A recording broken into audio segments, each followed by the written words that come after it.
So what's up? Kumusta? Ayos pa tayo dyan. So nandito tayo ngayon sa may FKM Baliwag branch para sa update natin. At nakita na rin natin itong bagong-bago nilang nilabas na unit. Ito yung Fyro V2 180. So tara, alamin natin yung presyo at yung specification nitong motorcycle na to. Walk around na natin. Ayos na ayos yan!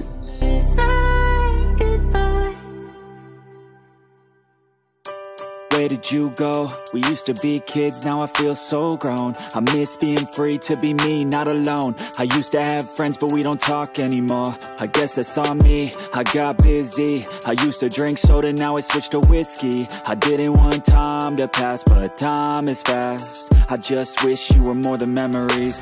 I got kids now, but I'm a kid now. I haven't grown in my mind, just my skin now. I don't get taxes, I hate chores, I hate mail, bills, and miss the outdoors. I feel like the air used to smell different. The grass was greener and the summers were for swimming.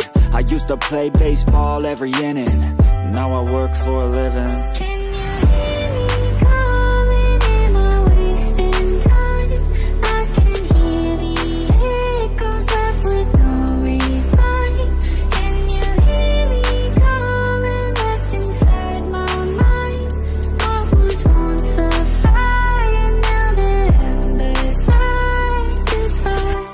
Watch more podcasts and hear less music. My brain feels different and I don't want to lose it. I try to stay healthy. So yun mga best, no? Ngayong 2025 nakita na rin natin itong motorcycle ng bagong-bagong Fyro V2 180. So nandito yung 180 niya.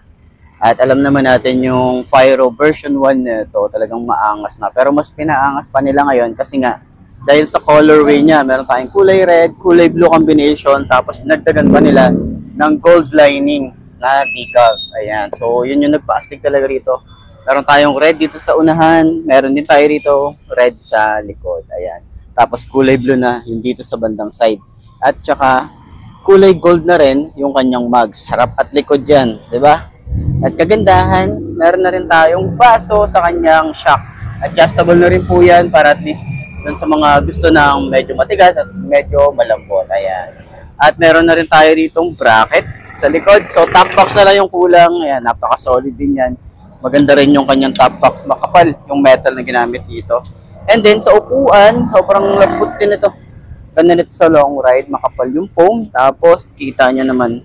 Pero dito sa likod, ayan, palubog naman siya. Kaya akala natin manipis. Dito sa side na to manipis. Pero, kapag dito sa gitna, makapal na rin siya. Ayan. So, sa kanyang compartment, meron tayong helmet hook dito, at saka maluwag yung kanyang compartment. Ayan. So, maganda rin yung leather na ginamit dito. May mga stitches din yan. No? So, same din dun sa version 1. Pero, ang nag-astig talaga dito yung kanyang headlight. Ayan. So, meron na rin tayong maangas dito. Napaka-aggressive, napaka-futuristic nung datingan niya. At saka, meron na rin tayo rito keyless. Ayan. So, keyless. And disusi na rin siya. So, kakaiba rin yung susi na meron to. Okay, papakita ko na lang din sa walk around, no? And dito na rin binubuksan sa ating ignition yung ating fuel and seat. So, naka-digital panel na rin tayo rito.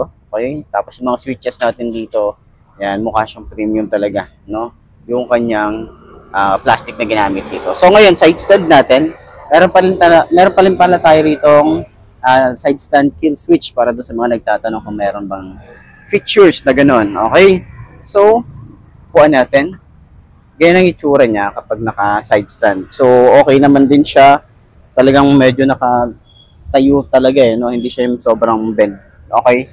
So, upuan natin. 5 to ang ating height. Pagpababa kasi yung floor, medyo dito sa side, alam naman natin, pababa kasi yung floor kaya medyo dito is ano naman siya. Parang nakatingkaya tayo sobra, pero dito sa side, hindi naman. So, ganyan na itsura natin.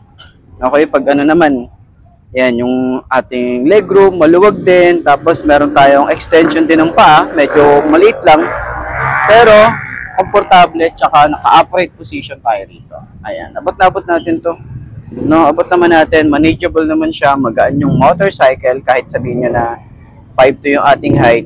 Yung tingkayad tayo pero manageable siya, hindi ako nabibigatan sa motorcycle lalo na kapag nakasakay na tayo rito. So sa turning radius malawak din pero may space pa siya. Dito rin sa side, may space pa rin naman tayo rito. Yung shock niya rito sa harap. Ganda ng shock na ito. Ayan, kita niyo yan.